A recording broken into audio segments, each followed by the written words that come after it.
Ako po si Junalia Imgalman. Sa po akong barangay chairwoman from Ganasi, Lanao del Sur. I am Raima Di Maampaw, the current Executive Director of Almujadila Women's Association.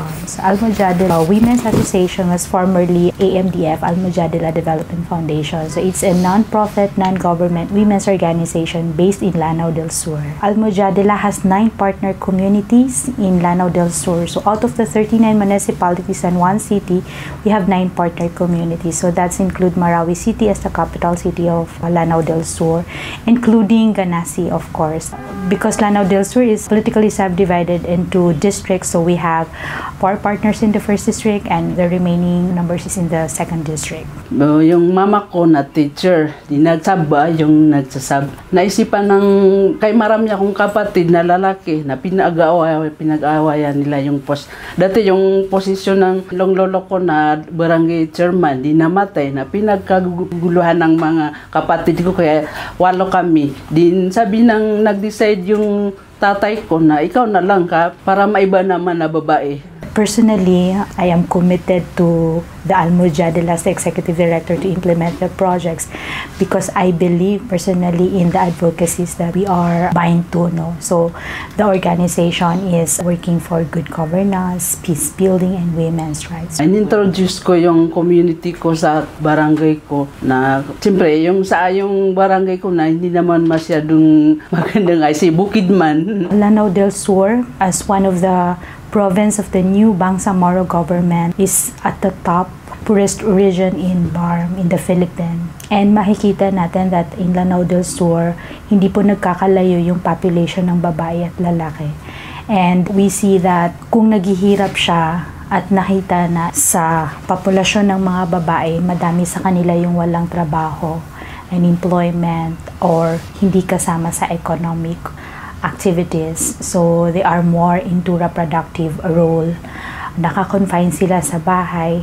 And doon naman sa mga nasasama sa trabaho, usually they are in the mababang position or in mga small-scale business, sari-sari store, ganon. Karamihan doon na mga farmer, yung mga babae na house, walang trabaho. Pag may nagpupunta doon na mga NGO, katulad itong Almujadila, so in-invite ko sila na mag-attend para maitinihan nila, makuha nila yung mga about sa yung bawsi, yung mga karapatan ng mga kababayan. Yung mga babaeng nakapag-aral, mababa po yung babae na nakakapag-aral or nakakalabas, having the opportunity to work or study outside, naka-confine sila within the area.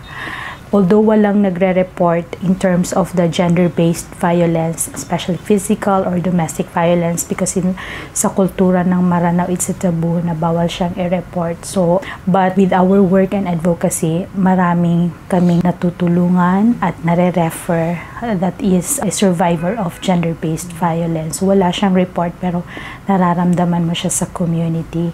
And also the multiple burden na nararamdaman ng mga kababaihan natin. And also, the gender bias and stereotype na si babae ay sa bahay lang, si babae ay magsisilbi lang sa asawa niya, at si babae hindi pwedeng maging leader at magtrabaho. So these are the picture of the women that we have. The RIDO, the family feud.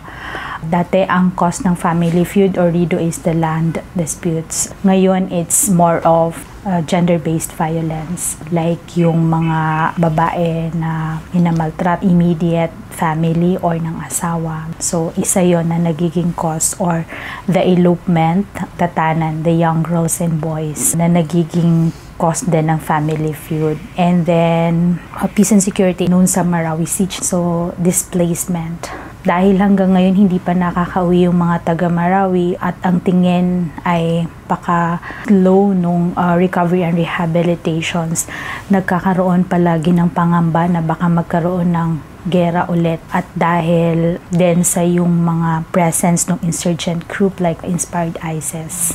Ang nakikita kong trait sa community ko, sa barangay ko, as a barangay chairwoman, na yung mga babae, yung baka yung mga anak nila, wala silang trabaho, nasa bahay lang, na ang trait sa kanila na baka yung mga anak nila na hindi nila makapagtapos ng pag-aral ba, kasi kulang nga sa sustento. We have the referral pathway, we have the different government line agencies, yet it falls to amicable settlement.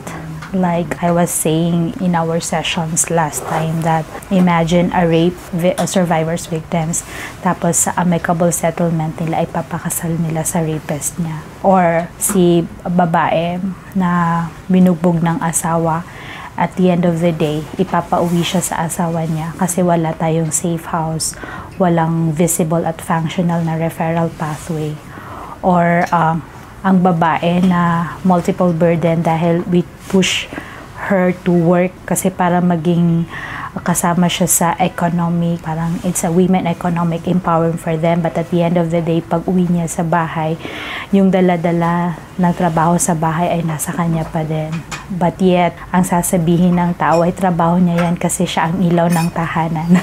Kikita kong trait sa mga youth, lalo na sa mga kalalakihan, ay yung baka mapariwara sila sa drug o mainganyo sila makisama sa mga kasama nilang hindi pumapasok sa mga eskwela na kasama nila. Baka mainganyo din sila na, oh, sige, sama lang ako sa iyo. One is that because dahil babae, and as I was saying, yung gender inequalities and bias stereotypes na po pwedeng si babae, speaking, pwede siyang mabash both personal and in the Facebook, ganyan. So kung ikaw ay babae na tumatayo sa kapwa mo babae, paglaban ang komunidad mo, pwede kang yung security mo, isa yon. And dahil doon sa you are trying to helping the GBV survivors na gusto mo silang matulungan. So ang isang natin doon is that you are being bashed, yung kultura, parang kinakalaban mo yung kultura.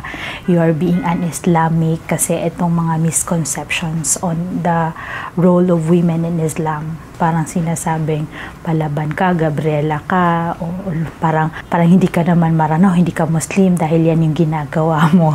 Yung mga ganon. Ginagawa namin para yung mga kababayan, yung youth, sinasali ko sila. In-invite ko sila para matutunan nila yung ano yung pwede nilang gawin na pwede nilang ikabuhay, di ba? So yun, nag-invite ako sa kanila. Pag itong Al-Mujadila, kadalasan na mga babayan topic doon, di ba? So yun, na okay naman sila, ka-interesado sila. Ngayon nila nalaman, di ba, yung sa BARM na hindi pwede ipakasal yung underage. Ngayon lang nila nalaman dahil dyan sa Mujadila ka, nakapag sila doon sa barangay ko. First, we do community research, no, to keep updated on the situation of the women in the ground. And then we do community-based education sessions in the communities.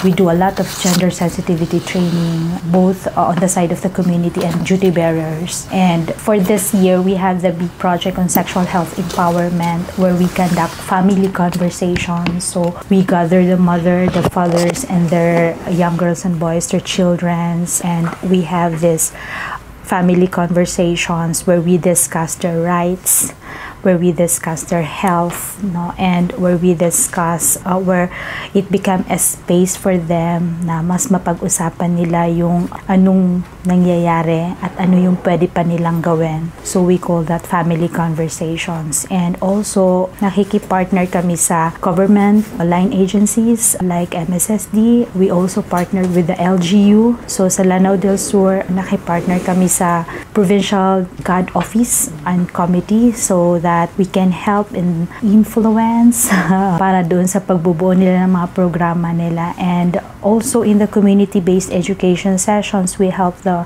multi-sectors craft their agenda. Tapos sana itong agenda ay ma-include doon sa kanilang development plans like Barangay Development Plan, GAD Plan, even the CDP, ELA that they have. Supportive naman yung mga asawa nila, lalo na yung mga babae. yung mga kalalakihan sa amin na sinusuporta man nila yung mga asawa nila. Yung response nila, doon din nagmula yung evolution ng aming strategy. Like, noon, we do community-based education sessions na mga babae lang. But along the way, parang nagre-react na yung mga asawa nilang lalaki. Na ito, parang si asawang babae ay matigas na yung ulo niya, yung ganon.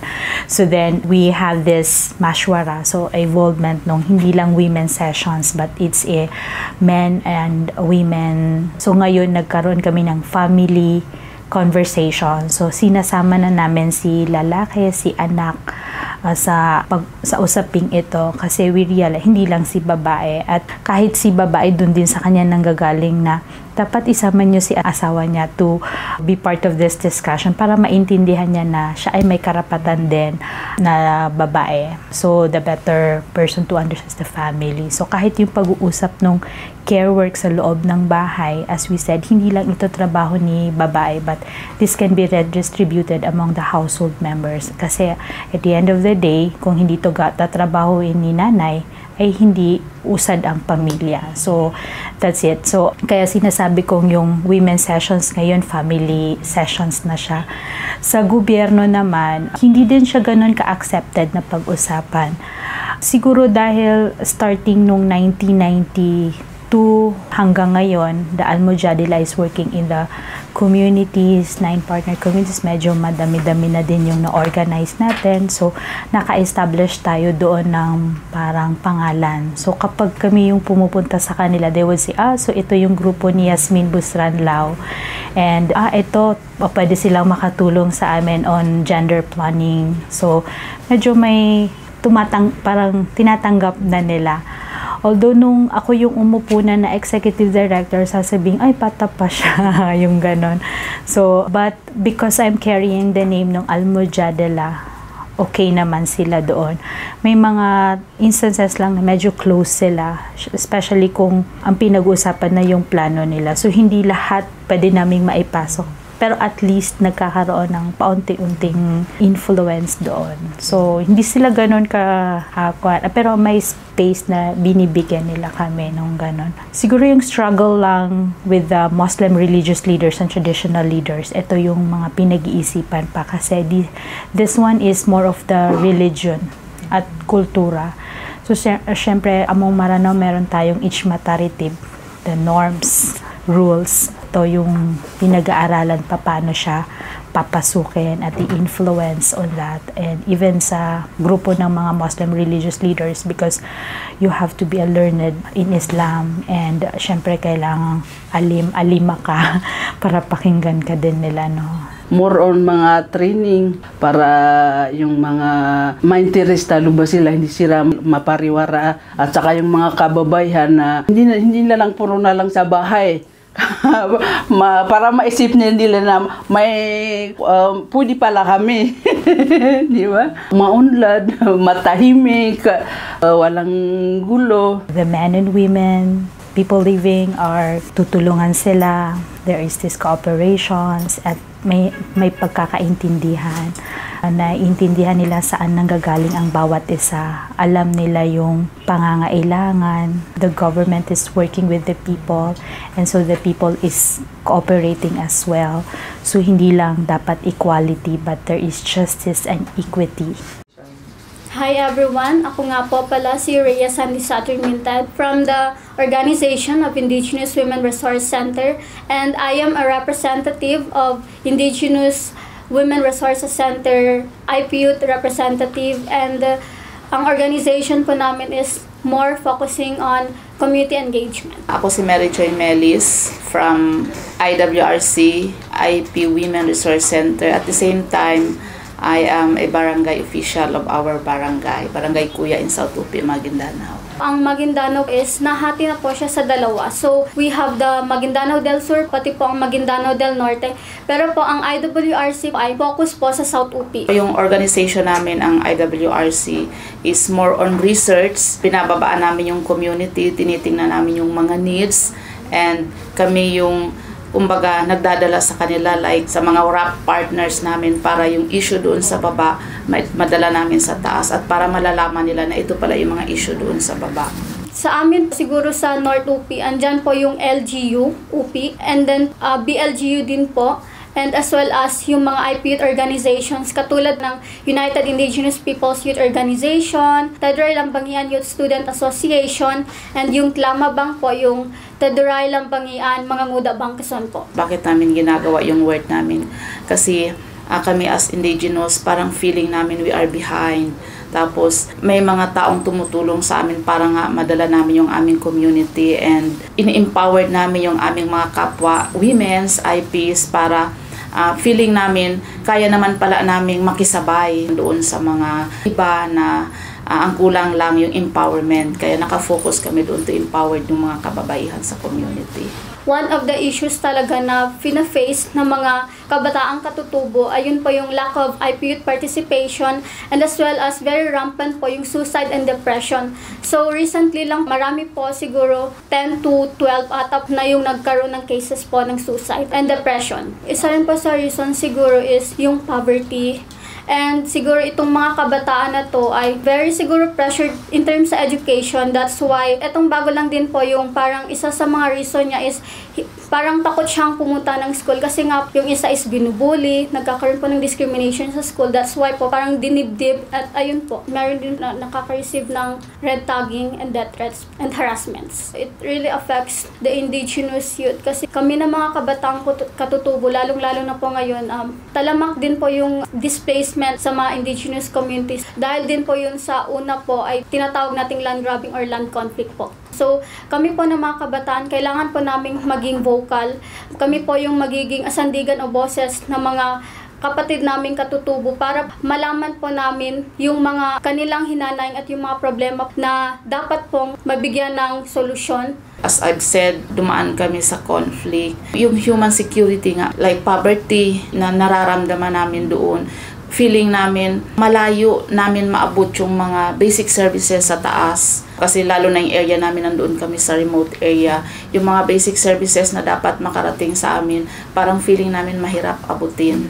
Discrimination nandyan sa women's, less participation, lalo na sa political. Parang tingin, hindi nila kaya, na yun naman pala kaya. Sa mga kabataan din, ganun din. Nakaka-affect talaga siya, ma'am.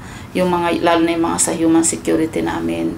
Cause, una-una, parang mahirap makipag-link ang government kasi although nasa gobyerno din ako pero aminin man natin parang feeling ko kaysa pag sa government tulad ng sinabi niya kanina pag sa usapan maganda pero pagka nandyan na para bang may amnesia. Si LGU at si BLGU, they should mas i-lift pa po nila yung mga constituents nila and then bigyan pa po nila ng knowledge about kung ano po yung mga nangyayari and then siguro tulungan sila na makilahok at makaisa sa mga aktibidades na kung saan talaga yung may importansya. Ang IWRC is more focusing sa community engagement and sa women. Karamihan po sa mga elders namin sa indigenous women nag-engage, keep on engaging po sa mga activities kung saan mas makaka-contribute po sila. So ang nakikita ko lang naman effective naman yung government like sa mga conflict resolution. So sa amin kasi meron kaming IPMR na tinatawag Indigenous Peoples Mandatory Representative na pwedeng tumulong para i-resolve yung mga conflict sa lugar namin. Kumbaga nakikipag-collaborate kami para itong si government makita niya yung issue doon na pwede pala niyang ito pick upin niya para makatulong doon sa community.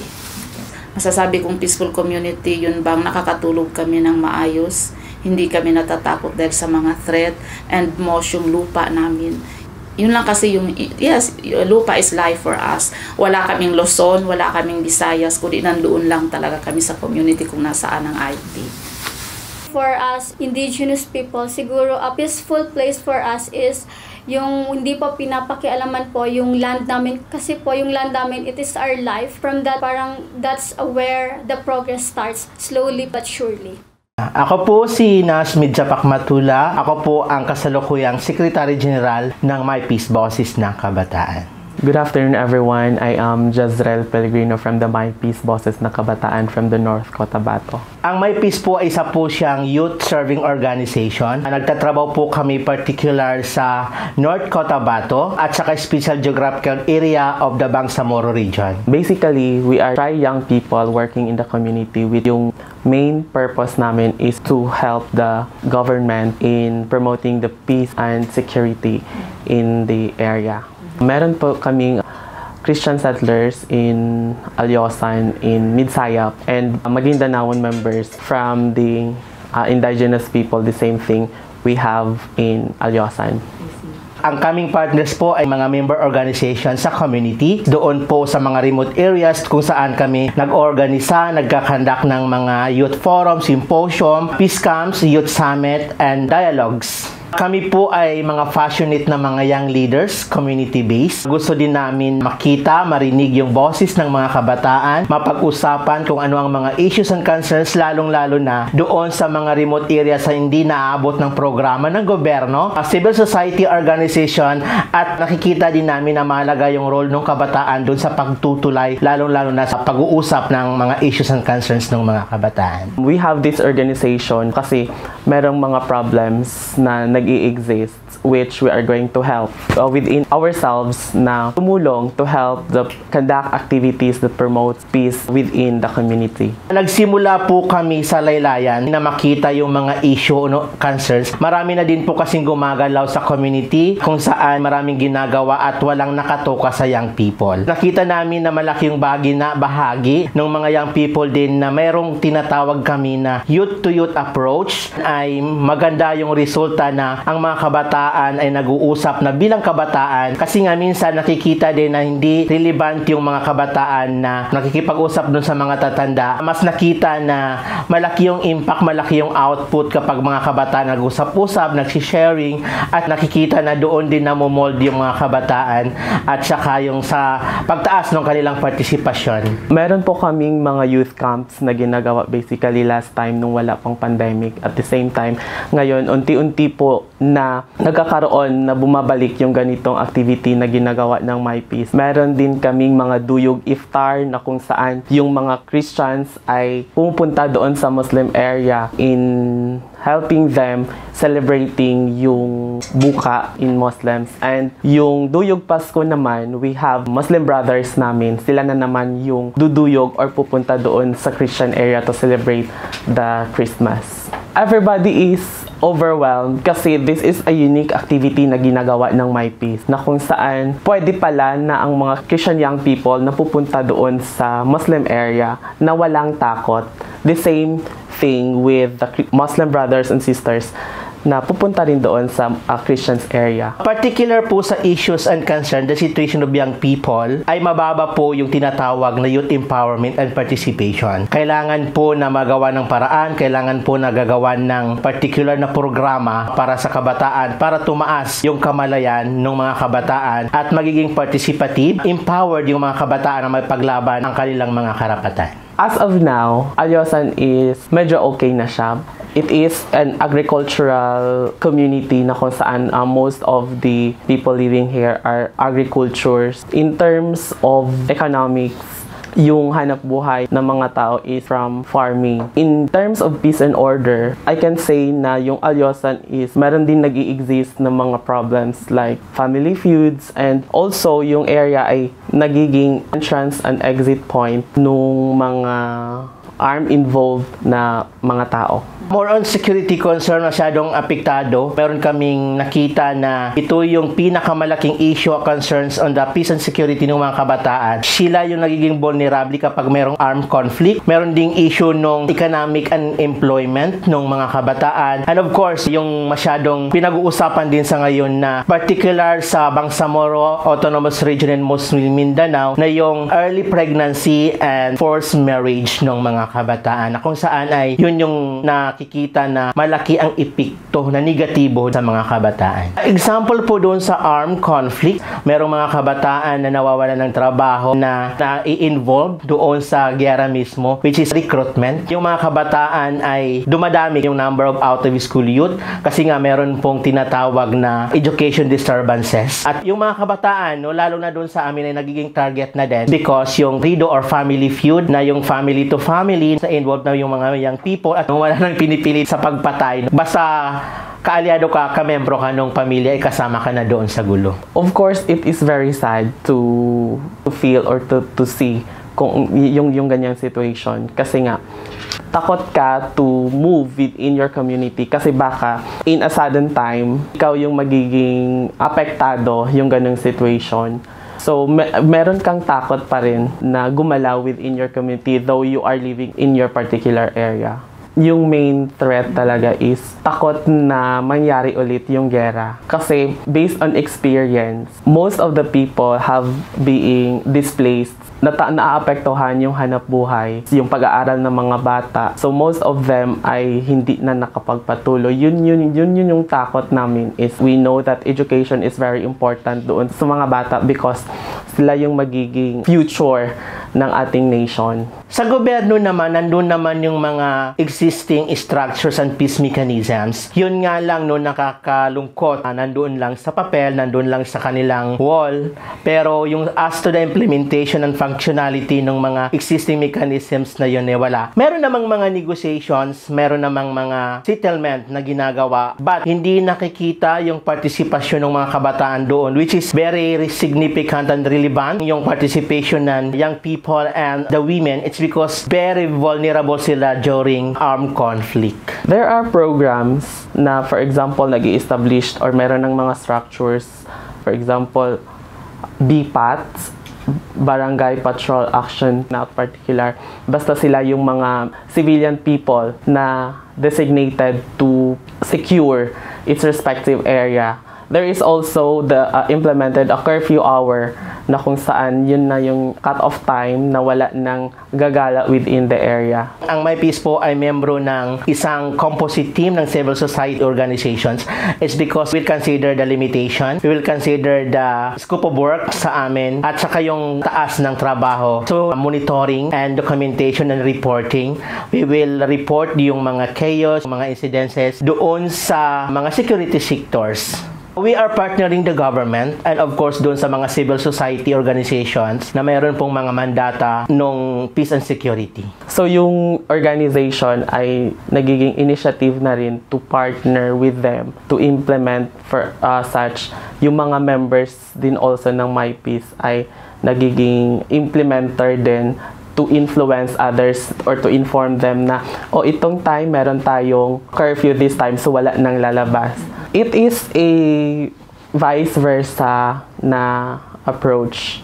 So we pumunta kami doon sa kanila na to have these initiatives or support na gagawin para to help one another to implement such a program. Wala kaming nakikita pa na ginagawa. Particular ginagawa pa maliban doon sa meron na kaming mga engagement na mga community na in-involve yung young people, binibigyan ng kapasidad. Meron kaming mga community na yung mga women ay kasama sa early warning and early response monitoring.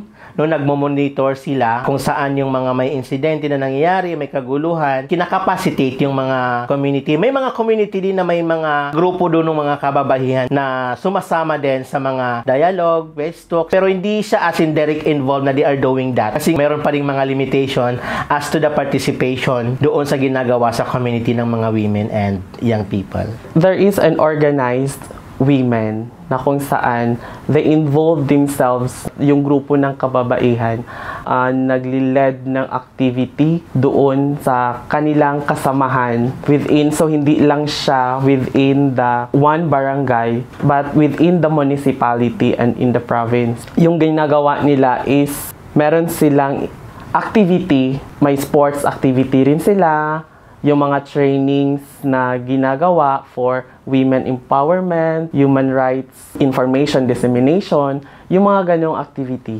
Kailangan talaga na makita una-una sa gobyerno na yung mga existing structures, particular doon sa pagprotekta ng mga kabataan at mga kababaihan, nandoon si babae, nandoon yung kabataan, nakikita ang kanilang physical na anyo na nandoon at nagiging aktibo at nagiging participative sila doon. Kasi nakikita din na kapag issue ng mga kababaihan ay malaking tulong na kababaihan din yung magresolba. Kapag issue ng mga kabataan ay mga kabataan din ang hanap ng mga solusyon.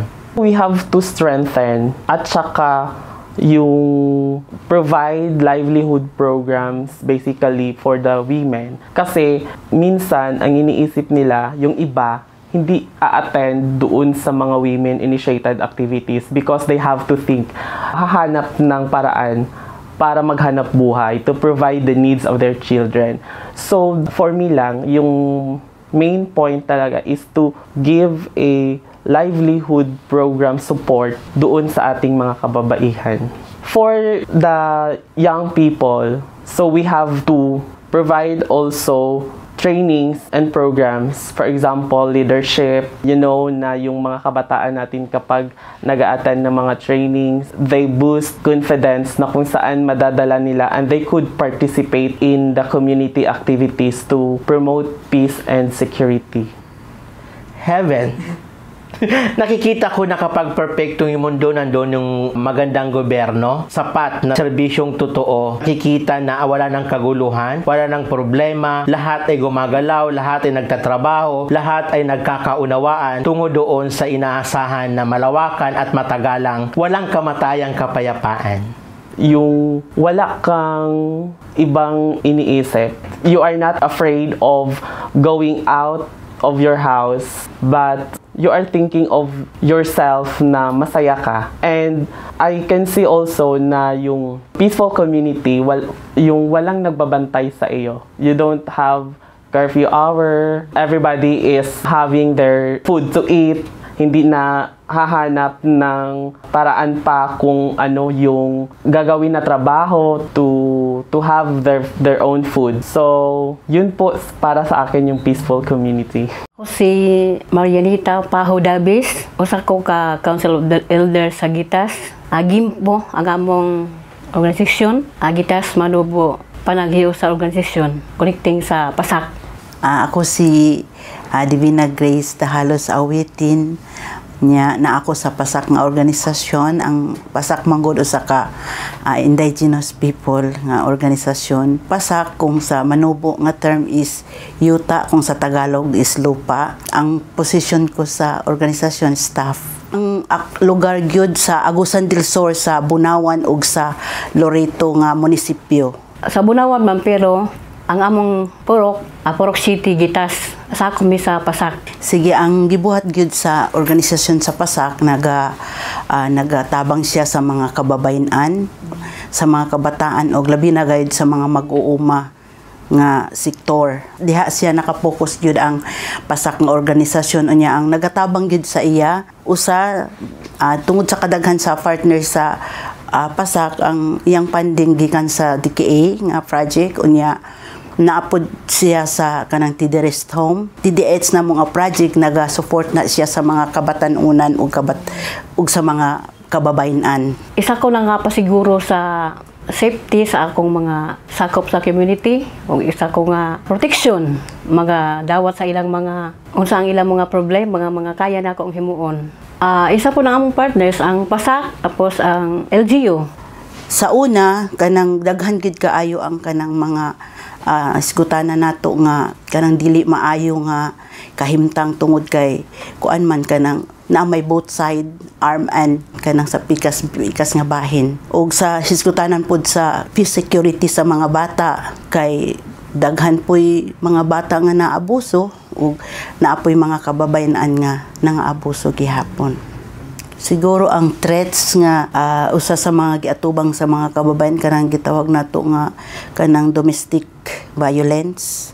Usa na siya sa mga problema sa sulod sa community kanang pagpangabuso sa mga dili lang sa diha sa ilang kaugalingong pamilya. So diha pod nato makita pud usahay labi na kun ang ginikanan wala diha naga-abroad mo man gunay kasagaran mahitabo sa komunidad kung ang usa ka ginikanan wala diha labi na kun ang inahan mulakaw siya ngadto sa iyang mulakaw manarabaho kay mo man natungod kay ang problema man gud sa komunidad kanang walay insakto nga trabaho muna nga mugawas sila para mangita og panginabuhian ang mahitabo niya na ang ilang mga anak mabilin so muna mahitabo nga dunay mga bata nga naga-drugs, nagingana ba, na mga bata nga mangawat, anak ba, tungod kay wala sila'y klaro nga kakuhaan sa inadlaw-adlaw nga panginahanglan. Siyempre, mahadlo ka, no?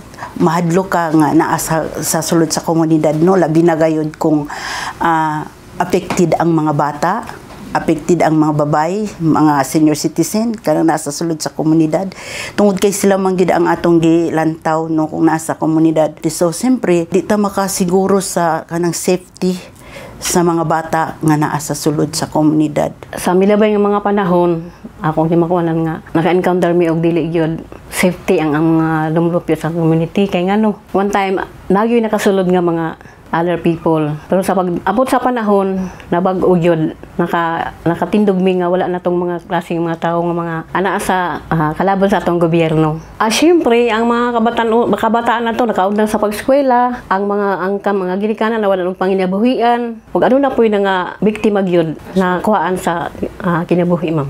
Sa panahon nga kasulod tong mga other people, medyo gyud adunay kahadlok ang mga katawhan labi na gyud sa mga kabataan, kababayen-an o labi na sa mga tigulang kay panahon gyud to nga sa mga pagkaon kaning na kontan pagkaon nya mag-abot sila. Siyempre kami mga makabakwit gyud mi nga walay termino. Sa panahon sa pagkatulog namo, grabe to ka lisod ang among kahimtang. Murag wala man koy nakuanan. Basta ang ako lang nakuanan na ibag-o nila nga mga programa kanang tupad nga kuan kanang mga programa nga pinili ra pod ang nahatagan. So mo ana ba nga mga depressed ka ba kay dili matagan og insakto nga mga panginahanglan o panginabuhi ang mga tao diha sa komunidad. Kung doon naman makatrabaho kana ra pong mga suod nila muna nga siguro gumika ni ana muna daghan siguro ang mga mag-adto sa kabukiran tungod kay dili pud matubag ang ilang panginahanglan. Usa sa among ginabuhat gyud sa among organisasyon sa PASAC, usa pud nang nagahatag mi og kuan kanang mga pagtuon kanang labi na gayud sa mga batan-on kay ang kasagaran manggod karon sa amo sa organisasyon namo ang gyud mga batan-on ug mga kababayen-an ang focus kanang paghatag gyud og awareness sa ilaha nga dili gid sila ingon nga at least sila mismo nga mga bata maupoy pag-abot sa panahon kay para sa amo magkatigulang nami do na imisikan liner nga sila na pod ang mahimo nga kuan kanang mga leaders sulod sa community.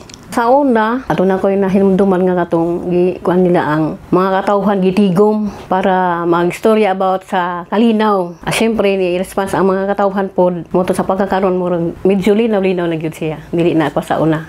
As a council builders, nagatabang ko sa akong mga sa community pag isgutanan sa mga pagtuon about sa mga awareness sa women's right, children's right, ug ano na sabi kami mga tree planting para pagpakunod sa climate change. Ang pinakakuan gyud nga matabangan sila no tungod kay ang giingon nato problema sila sa panginabuhian no. So posible siguro usa siguro nga tulubago no responsibility sa government mao ang paghatag og mga livelihood program sa mga community para pud nga dili pud sila ingon nga magkuan ba kanang mga manglakaw na mulangyaw para lang nga makakita og panginabuhian pero kung dunay sila kaugalingon nga ihatag sa gobyerno og labi na guide sa atong mga partner nga mga NGO ba si dunay mga ingana livelihood or mga dugang pagyud nga mga pagtuon labi na guide sa isgutanan sa balaod. Dapat agihandom na mo na sa among community nga kanang aduna untay sustainable livelihood gihatag sa gobyerno para wala nay tao nga magutom, maganto sa kalisod ni ang tanan mga kabataan makaeskwela na gyud. Wala nay tao nga giabuso og ang tao malinawon ang iyang panginabuhi safety kay kuan kay ingon pa nila ang gira gyud sa kalibutan mao ang kagutom. So kung doon ay saktong pagkaon, siguro wala nay kagubot sa atong nasod ug sa tibok kalibutan. ang kalibutan perfecto, dapat wala na yung tao nga maganto sa kalisod, wala na yung mga tao nga maabuso, mga kabataan o kabayinan man, ug unta ang usa ka community o usa ka lungsod mahimo magpuyo nga malinawon, wala na yung mga daghang mga problema unta nga maabot. Ako si Shara Orlane F. Suan, ang Barangay Secretary ng Tubungan, Zamboanga City. Ako naman po si Edita Ras Santos, ang Barangay Focal Person ng BAO. I am SP Hupida, Enriquez Hupida. Full name ko ay Esperancita, which means Little Hope. I'm the Executive Director of Zamboanga Basilan Integrated Development Alliance. Barangay is the smallest form of government, pero nandun yung bigat ng responsibilidad. Kasi nandun lahat ikaw yung humaharap sa mga tao, ikaw yung nakikihalubilo sa kanila araw-araw, sa mga barangay indigencies, clearances, sa mga malilit na bagay na pag-aaway ng magkapitbahay, tama ma'am, ng mag-asawa, doon lahat dinadaan sa barangay. Sa barangay naman namin, we have 17 associations na yung na-credit na ng barangay. Las Mujeres and Solo Parents. Yung Las Mujeres is a women's organization ng barangay. Meron din tayong Solo Parents Association.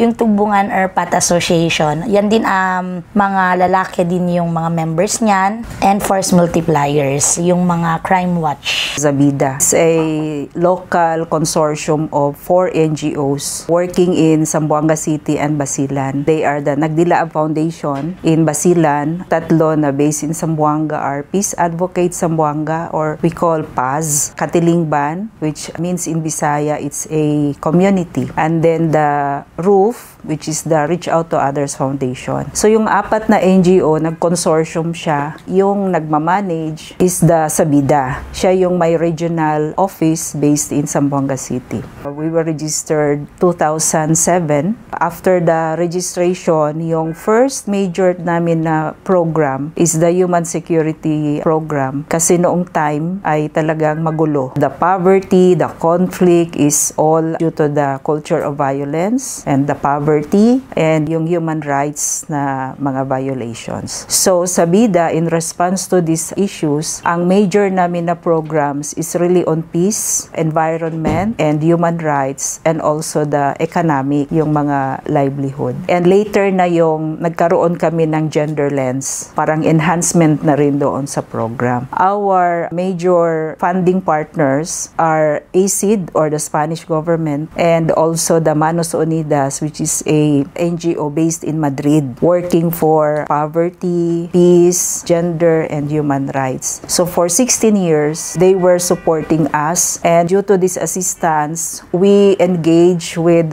more than 50 barangays in Basilan and also in Zamboanga, and also more than 50 schools. So we were pioneer with DepEd in terms of implementing the peace education in the schools. Our principle is really social cohesion. We should not divide government and the right holders, but instead connect. Kasi nandoon sa isa't isa ang solusyon. Ang kakulangan sa communities, sa CSO, ang gobyerno ang pwedeng maka-address. So the role of Sabida is really as a facilitator, and then it also builds relationship. Kasi kahit ano pa yung mga serbisyo, ano pa yung mga programa na meron tayo, kung hindi nabuo yung trust, yung confidence sa institutions, hindi talaga aasenso at hindi talaga maging successful yung mga programa. So, the barangay is 4.5 kilometers away from the city. Accessible siya in terms of employment kasi isang sakayan lang ng jeep, nasa town ka na. But, hindi naman masyadong talaga life-threatening or yung peace and order sa barangay. May mga lang, instances na yung paggabi, may mga gang wars. Gang wars kasi consists of minors na nanggugulo, nag-aaway. Pero minimize lang. Hindi naman yung talaga siya, disturbing talaga siya. Although we have cases of violence against women. Yung mga sa Bausi kasi, with the presence of the Bausi desk, alam na nila kung saan sila pupunta. Kagad na sila kung may mga violence na occur sa barangay. Kung minsan nga, kahit gabi, tinatawagan ako kung may mga trouble sa mag-asawa. Recently kasi ma'am, not exactly sa barangay namin, we have reports on killings sa mga babae, rape, tapos just noong July 31, nabaril na babae. Syempre, yung mga babae, nagiging alert din sila and vigilant. Kasi yung barangay tanods naman din namin and police, visible naman sa 24/7. So, if may mga nagsusumbong, diretso silang nagre-report at nagre-respond din naman agad. Yung latest rape, kasi it's because under the influence of drugs kasi yung mga, the kid was 17 years old and nagpaalam lang siya sa mom niya na pupunta siya ng school to return something sa classmate, and then just so happened na pag-uwi niya, that was morning pa. Those 3 guys, yung dalawa magkapatid, yung isa is minor. Nakita daw nila, they were under the influence of drugs nung dumaan yung babae. So, yun nga, ang sabi sa statement nung nagsumbong, which is the minor, yung napag-isipan daw nila na siya na lang hilain natin kasi siya yung nakita natin. It was merciless yung pagka sa kanya kasi nakita siya sa may bushy area na. The next was the shooting incident na hindi na alam bakit. Pero during that day kasi it was the feast day of that barangay, which is just our neighbor barangay. Nakaka-alert na, my God, umuwi ka lang sa bahay tapos babarilin ka na lang. They did not find out the reason kung bakit nabaril yung babae. Wala pa, under investigation pa rin sila hanggang ngayon. Nagkaroon na ako ng case na na-threaten talaga ako recently na papatay niya daw lahat sa box. Niya lahat ang mga, yung client, yung babae, ang mga ako, at saka mga empleyado. At mayroon ding instances na parang tinestyon ang pagkabawsi ko. For our mujeres, ang mga babae naman sa barangay, then na-drive sila to joining the barangay in the different sectors kasi mas na-voice out nila kung ano yung pangangailangan at ano yung kakailanganin ng mga kababaihan para ma-sustain yung peace and order sa barangay. Siyempre, nandyan yung tanods 24/7 with the barangay officials. Every night. Police. May police. Naka-station. Tapos yung mga force multipliers din, as well as the purok leaders. May mga purok leaders kami per purok na pag may nangyayari, sila mismo yung nagre-report. Tapos nare-respondehan naman.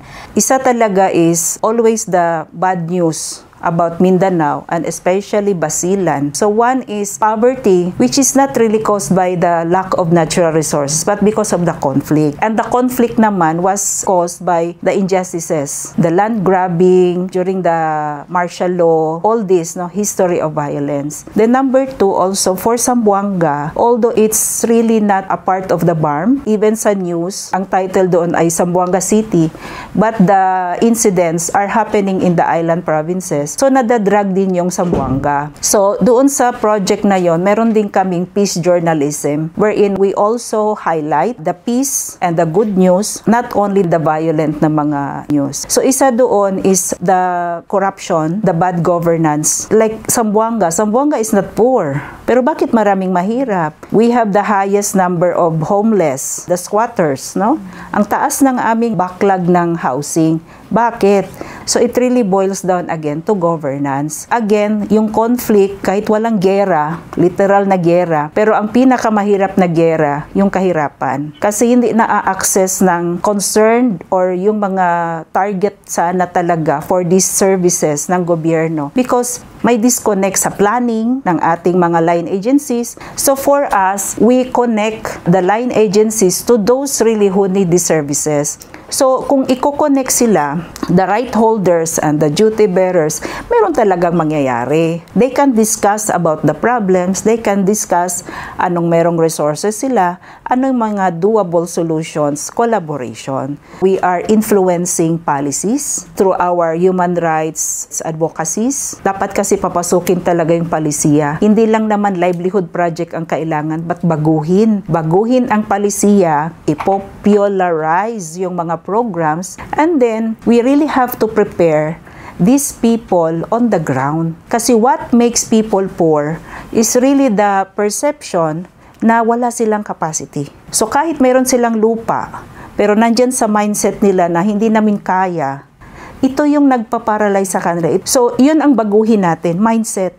Even how many times you give them livelihood project, kasi walang confidence, walang financial literacy, resiliency also. You cannot tell them, asa lang sa ayuda. Ayuda comes only once. they have to do something. And for the last 16 years, I think we build up that institutional partnership, connecting the duty bearers with the right holders, the duty bearers, also to the moral duty bearers, which are the CSO and also the NGO. Kasi peace tayo, pero anong relasyon ni gobyerno doon sa mga line agents? Anong relasyon ni communities at ng mga sectoral groups? Anong relasyon ni barangay doon sa mga barangay tanods niya? We were the pioneer noong EDSA. We were conducting the Alay Kapwa, the conscientization in the barangay. So it was not easy. All of us were wanted. Yung mga red tag na yan, ano din namin yan na naranasan na. During the EDSA, nagbago yan. Kasi yung gobyerno natin, the Aquino government, in the Constitution, institutionalized talaga the role of the NGOs and the CSOs na malaking bagay siya talaga in the development. The democratic space and the institutionalization, accreditation of the CSOs, nagtulong siya. So for how many years after EDSA, yun na yung nagiging principle. Participation, inclusivity, the social cohesion. Since then, yun ang aming inaano na magbuo talaga ng consciousness na in every process of governance, dapat mag-collaboration. And then, we create a new vision. Yun yung CSO, we learn, mutually learn, and we also celebrate. Importante yon by recognizing government, and government recognize us as partners. We should have this constant celebration. Wala nang drugs, wala nang away ng mag-asawa. Sana lang lahat ng tao mabibigyan ng privilege for employment and sustainable livelihood programs. Talagang magiging talaga maayos yung flow ng kasi walang reasons yung tao para kasi may trabaho ka eh. Pag meron lang talaga silang source of income, so siguro malaking factor din yung decision making of the government. Yung ambition natin na masaya, mapayapa at maunlad, progresibo na bansa, we should really invest for people who cannot really vote for the politicians, the children and the youth. I don't hope much na with the older generation kasi hanggang doon na lang talaga. Kung dadalhin nila ang trauma, dadalhin nila itong the same orientation ng corrupt, yung traditional politics, yung tingin nila na pwede lang abusuhin kung mas inferior sa iyo, then this problem will still exist for another generation. So if we really want to break the cycle of poverty, we should integrate all this into the education. Kasi yung drugs, the crimes, and violence, etc. are really a symptom. So lahat sana talaga ng planning and should direct doon sa mga marginalized sector kasi sila yung affected. We should look for saan itong mga wala talagang access. We act locally kahit ang ating tingin na vision ay comprehensive, but we should focus. So focus tayo sa marginalized and then also yung sa audit. Ipakulong talaga. Ipakulong yung mga may sala talaga. So ang daming makukulong na mga milyonaryo, na mga politicians. May hope ang Pilipinas kasi maraming mga committed and I really see so many young people with so many potentials na sana kung masuportahan ito sila, they will become our great leaders who will really transform the situation. Pero we don't lose hope. Just like my name, Little Hope, with your little hope and everybody's little hope, we create a big hope for the Philippines. Yan.